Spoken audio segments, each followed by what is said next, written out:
We are kicking off Saturday with this wonderful workshop on rewriting Hamlet. A very creative adaptation called Shamlet. It's a theater troupe in Taiwan.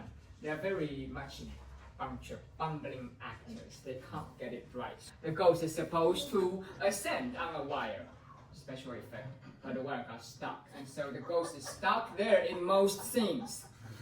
Sometimes making comments from time to time, like a chorus.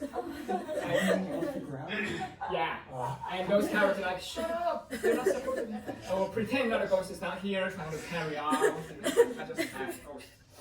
So it's a Hamlet, well, Shamlet, where the ghost is kind of stuck and is in nearly everything. It's just very ingenious, and I love it. Thank you for coming, and have a good rest of your day.